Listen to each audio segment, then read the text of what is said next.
Today's tutorial is taking an image from Embrilliance to from a DVD. Actually, I'm gonna take this out and show you what I do. I have the actual computer connected to my Dream 2 machine via the printer type cord. It's silver and plastic coated. Then I go up here on the upper left in Embrilliance Essentials, and I open a file and I go, yeah, I want to go to, I keep my documents on either the DVDs, which this particular one came in from Anita Good Design, Free Motion Frenzy, or from Seagate Backup. I have everything on a remote backup. I never keep them on my computer because they can crash your computer. And I went through the design files folder and said, let's see what this ply is. And single ply means it's going to go over the image once. Triple ply means 3 times if you want it to be very noticeable. When I'm quilting, I like single ply. So I click single ply. I know my hoop that I'm using is actually my dime magnetic hoop. My machine is right here. And so it's a 9.5 by 14 hoop, and I know that in this particular design file from Anita Good Design, double A's are my 9.5 by 14. Then I go, I know, as you know, if you have a Brother machine, you want the Brother Baby Lock Pez. Then what's going to show me is all the designs that are on this CD that are in this file, and as I type through them, and I'm just clicking on page down, it will show me all of the different designs that it has on this particular CD in this design file in the AA size for the Brother Baby Lock Pez. And I actually like the hearts.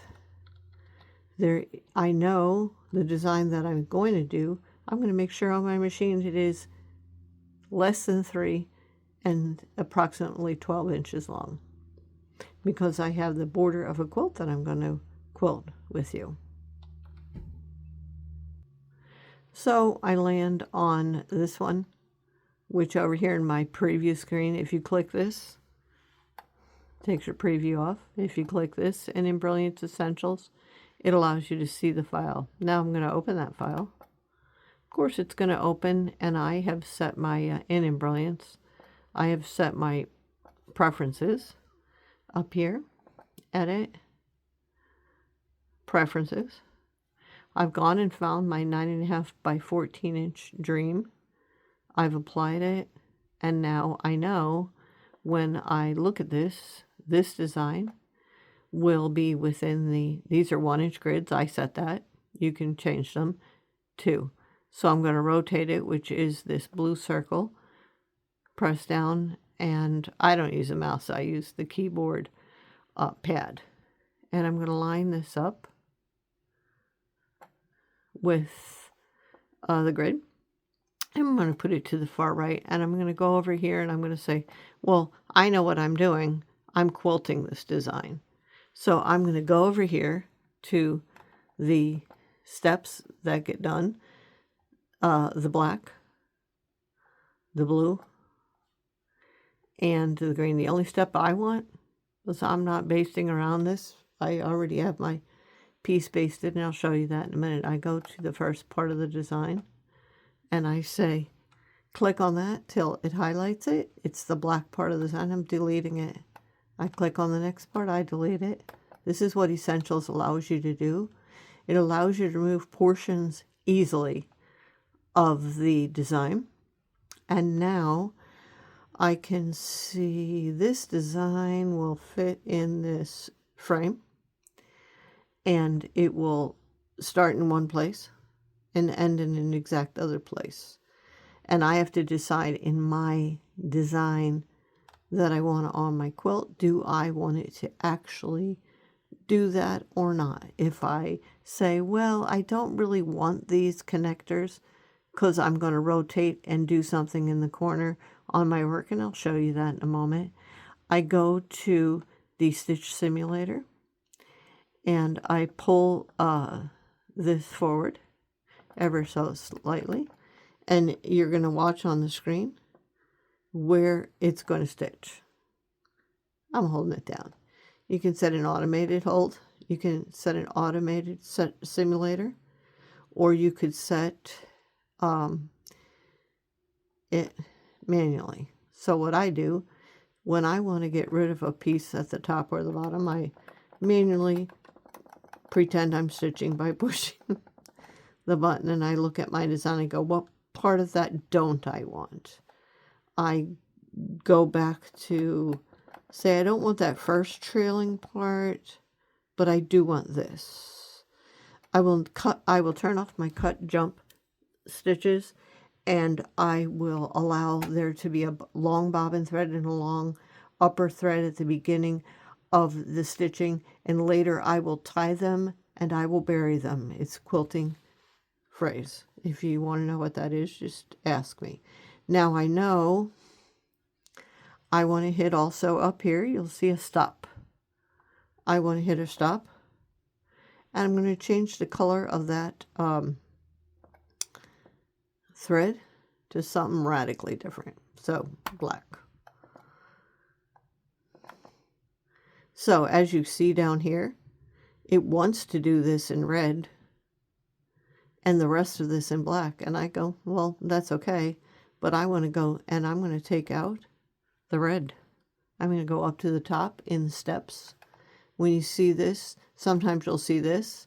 You double click, it helps to expand your stitch box, and you can click and it takes away that original stitch.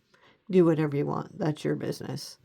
You can also then go to, with a Stitch Simulator, now the whole thing shows you're going to use black thread, but as you know, as a seasoned person who's doing this, likely, you could put your thread any color in your machine, and you can go back and make this any color. I'm dragging this Stitch Simulator, as you see. I almost always use 3D. It shows me what it's actually going to look like. I drag it to the end, and I'm backtrack. I go, well, I don't really want that on there, and I really maybe just want that. So now I hit stop again. Now I'm going to change to another color that's radically different, and double click. Now in this case, the black up here in the box, which is your objects box, shows the black is all of the stitching I chose, and the light blue is that last thing I put on. Again, I click it. Yeah, thanks, machine. I don't need you. They like to sneak in on you and ask you if you want to add a widget. Okay, we're back. I got that pop-up screen off. Now I'm here because I selected this is the object I want to look at, and I want to delete it. So I go to my keyboard and I actually hit the word delete. It deletes that section of the stitching. I can leave it just as is. I can do just about anything I want. I think I'm going to go back because I don't really want that leaf in there because I don't have it on the other end.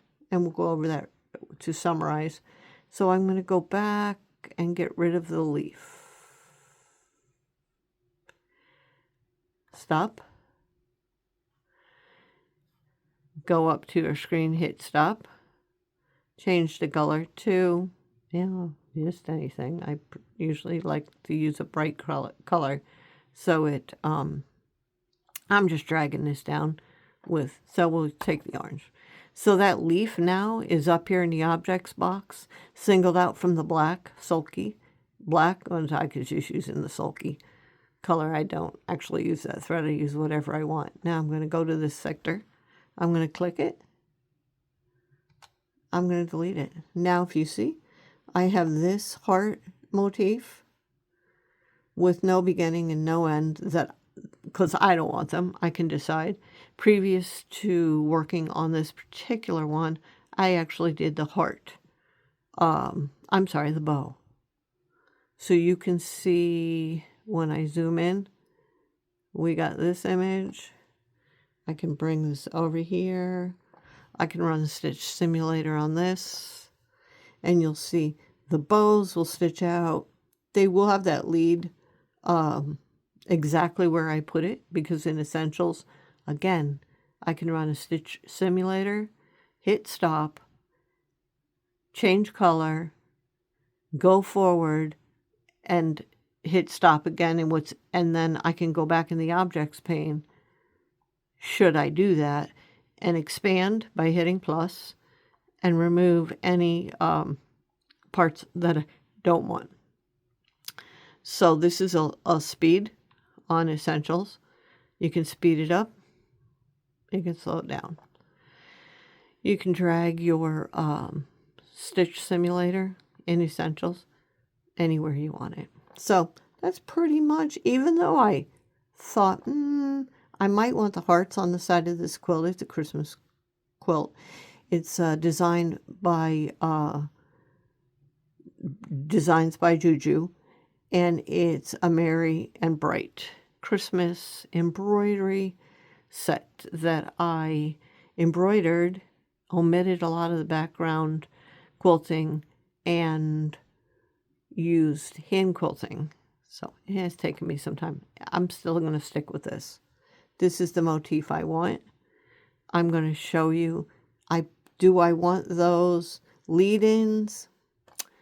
I'm going to drag, expand, click, drag, go back to that little area. Do I want this original lead-in that you see here? Probably not. So I'm going to click. All I'm doing is left clicking. And then I'm going to say, well, let's go back a bit here. Where I want it to start is, I don't want that string. As sometimes, you'll start a design and it'll start in the middle and it'll give you this line of stitching to connect to another line in stitching in edge-to-edge quilting. You are entitled to do as you please. So I'm going to go to stop. I'm going to change the color to gold, and I'm going to go to objects, and I'm going to take the orange flame, which is the part. As you see, once I click it, it pops up in the object box. Again, I go to my keyboard and I click delete. Now I've omitted that line. Yeah, there is a line here. This is a tutorial, so I'm taking my time. And I look at this design and I go, is that what I want it to look like? Is that, I'm dragging it. I'm dragging it by left clicking on the mouse and moving. Yeah, you see this little piece here?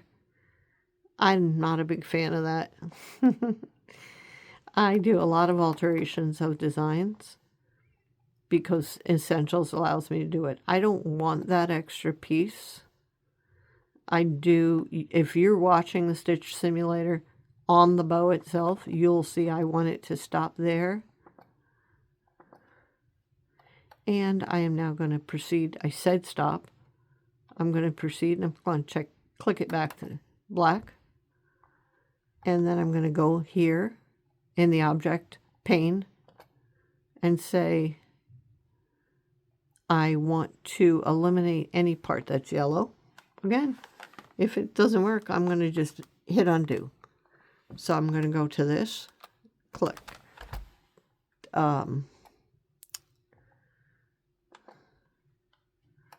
I must not have done that right. Okay, here's what I did wrong. I allowed the gold to go, and then I clicked at a point. I don't want to do that. I'm going to undo.